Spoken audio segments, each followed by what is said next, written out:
Ako si Jade Buhoy at narito ang mga napapanahong balita.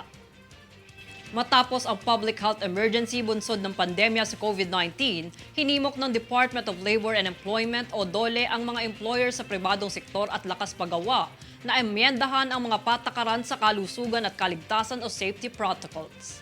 Base naman sa pinatupad ni kalihim na si Bienvenido Laguesma, alinsunod sa Labor Advisory No. 23 nitong taon, responsibilidad ng mga employer na magkaroon ng patakaran sa public health standards sa mga opisina upang masigurado ang kaligtasan at kalusugan ng mga manggagawa, kahit na matagal nang ibinaba ang estado ng public health emergency.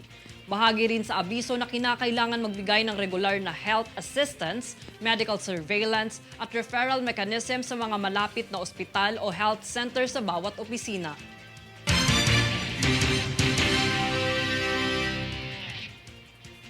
Iminungkahi ng DSWD na digitalization ang nararapat na hakbang upang mas mapalawak ang serbisyo ng ahensya sa publiko. Para sa karagdagang impormasyon, narito si Francis Rio Dique. Bilang pagsisimula ng Asia-Pacific Social Week Protection 2023, tinalakay ni DSWD Secretary Rex Gatchalian ang patuloy na pag-usbong ng digitalization ng mga programa ng gobyerno. Ang nasabing programa ay may temang Social Protection in a Changing World, kung saan nagpulong ang mga eksperto at practitioners sa larangan ng social welfare mula sa mga bansa sa Asia-Pacific region. Sa pangalawang plenary session nito ay umupo bilang panelist si DSWD Secretary Rex Gatchalian, kung saan kanyang tinalakay ang naging suliranin sa pamamigay ng ayuda noong pandemya dahil hindi digitalize ang mga proseso nito.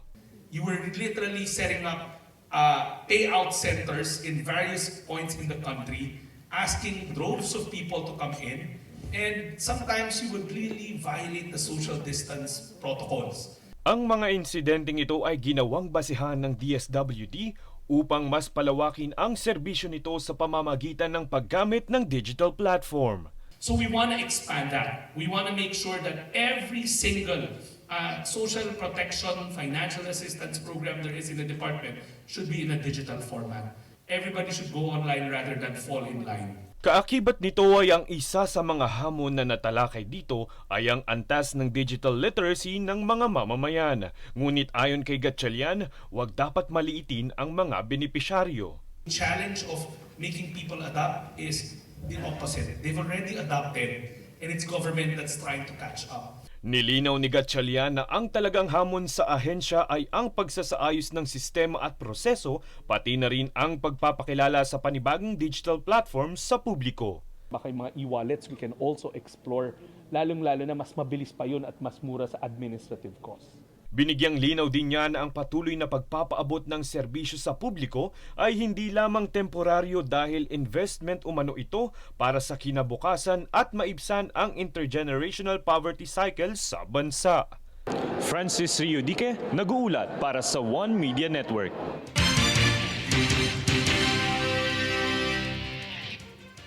Kinumpirma ng Philippine Institute of Volcanology and Seismology o PHIVOLCS na walang banta ng tsunami sa Pilipinas matapos maitala ang 6.6 magnitude na pagyanig sa Sarangani at Davao Occidental nitong Martes ng umaga, ika-26 ng Setyembre. Ligtas umano ang bansa sa tinukoy ng PHIVOLCS na serye ng mga alon sa dagat na karaniwang nililikha ng lindol sa ilalim ng dagat at may taas na maaaring higit sa 5 metro. Samantala, pinapaalalahanan pa rin ang publiko sa posibleng aftershocks na maaaring maramdaman ng ilang araw o ilang linggo matapos ang naunang mapaminsalang lindol.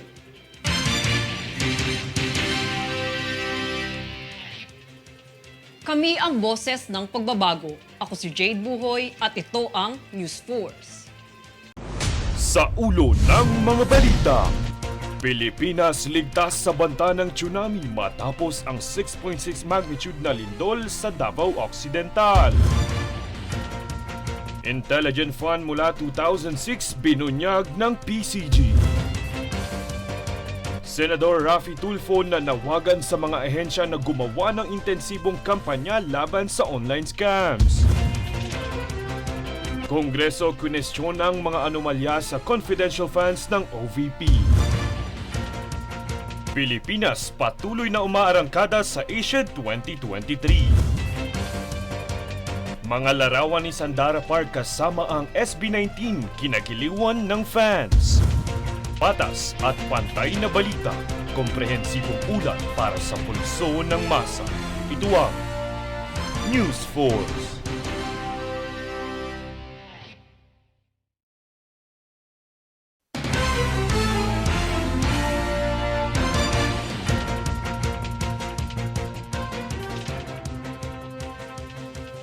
Ako si Jade Buhoy at narito ang mga napapanahong balita. Kinonsidera ni Pangulong Bongbong Marcos Jr. na urgent ang pagpasa ng Senate Bill 2221 na siyang mapapabuti ang kapakanan ng mga Pilipinong seafarers. Ito ay matapos magpadala ng sulat ang Pangulo kay Senate President Juan Miguel Zubiri na siyang tututukan ang mga kasalukuyang kakulangan ng mga batas ukol sa mga pagsasanay at akreditasyon ng mga seafarers dahil nakakabahala ang employment nila sa Europa. Ayon kay Zubiri, kasama ito sa 20 bill na prioridad ng legalisasyon at maaaring mapunta na sa third hearing ngayong linggo.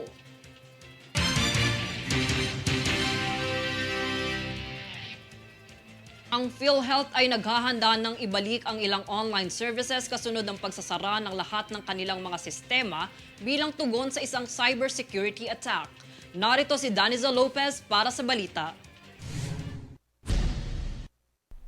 Matapos ang naganap na hacking sa database ng PhilHealth na dulot ng Medusa ransomware, naging manual na ang operasyon ng Philippine Health Insurance Corporation o PhilHealth simula noong ika-22 ng Setyembre. Kaya't inaasahan muli ng PhilHealth ang pagbubukas sa online services nito.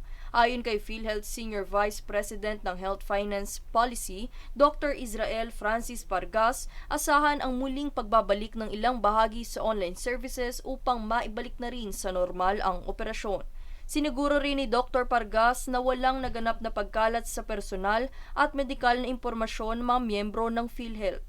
Ang desisyon na isara ang lahat ng kanilang mga sistema ay ginawa upang suriin ang insidente sa seguridad ng impormasyon. Dahil lumigit kumulang 72 ang bilang ng mga workstation ang naapektuhan. Kasalukuyan namang isinasagawa na ng National Privacy Commission ang investigasyon hinggil sa insidente. Daniza Lopez nag-uulat para sa One Media Network.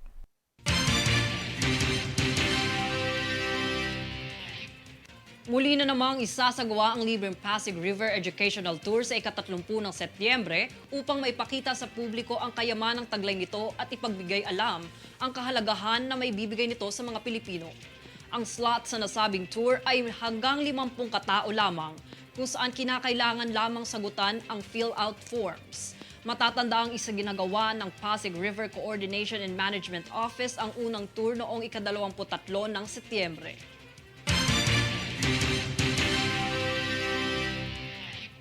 Kami ang boses ng pagbabago. Ako si Jade Buhoy at ito ang News Force. Sa ulo ng mga balita, Pilipinas ligtas sa banta ng tsunami matapos ang 6.6 magnitude na lindol sa Davao Occidental. Intelligent Fund mula 2006 binunyag ng PCG.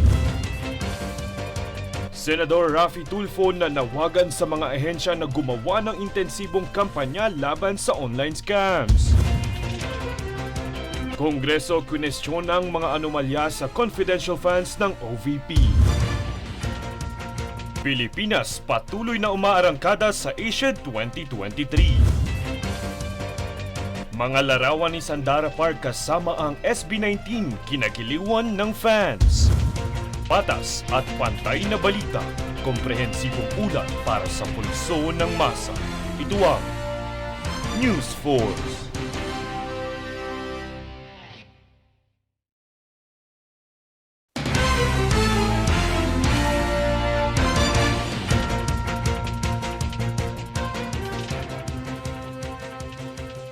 Ako si Jade Buhoy at narito ang mga napapanahong balita. Binigyan diin ni Senador Chis Escudero na kinakailangan ng magtalaga ni Pangulong Bongbong Marcos ng karampatang kalihim ng kagawarang pang-agrikultura upang matugunan ng gobyerno ang mga hamon na kinakaharap ng ahensya tulad ng kampanya laban sa rice smuggling at hoarding. Aniya, maganda man ang hangarin ng Pangulo na kasalukuyang kalihim ng ahensya, iisa lamang ang katawan nito at kung totoong mahalaga ang gampanin para sa kagawaran, kinakailangan na ng full-time at hindi part-time na kalihim nito.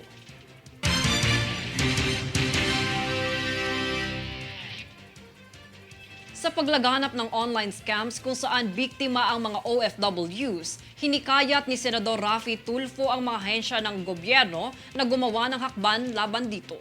Tunghayan si Daniza Lopez para sa balita. Usap-usapan man ang scams na kumakalat ngayon online kung saan marami ng babala ukol dito, marami pa rin sa mga Pilipino ang nabibiktima, partikular na ang mga overseas Filipino workers sa OFWs. Ayon kay dating OFW at IT expert Romel Malapira, ang online paluwagan na lumalaganap ay nagtutulak sa mga OFW na mag-invest ng kanilang pera.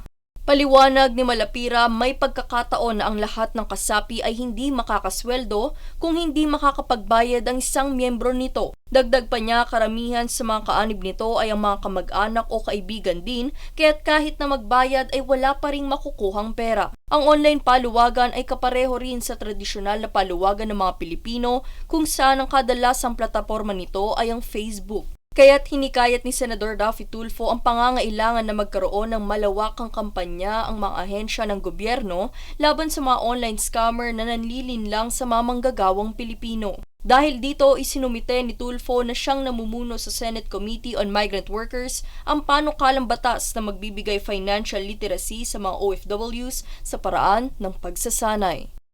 Daniza Lopez, nag-uulat para sa One Media Network.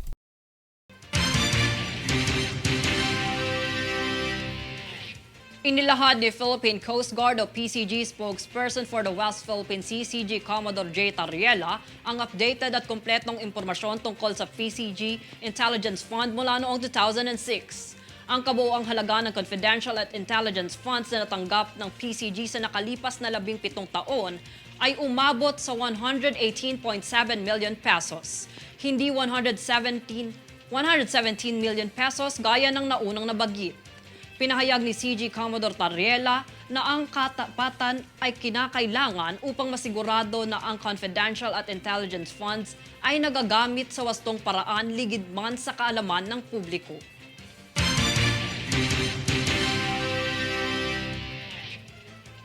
Kami ang boses ng pagbabago. Ako si Jade Buhoy at ito ang News Force. Sa ulo ng mga balita, Pilipinas ligtas sa banta ng tsunami matapos ang 6.6 magnitude na lindol sa Davao Occidental. Intelligent Fund mula 2006 binunyag ng PCG. Senador Raffy Tulfo na nawagan sa mga ahensya na gumawa ng intensibong kampanya laban sa online scams. Kongreso kwinestyon ang mga anomalya sa confidential funds ng OVP. Pilipinas patuloy na umaarangkada sa Asian 2023. Mga larawan ni Sandara Park kasama ang SB19 kinagiliwan ng fans. Patas at pantay na balita, komprehensibong ulat para sa pulso ng masa. Ito ang News Force.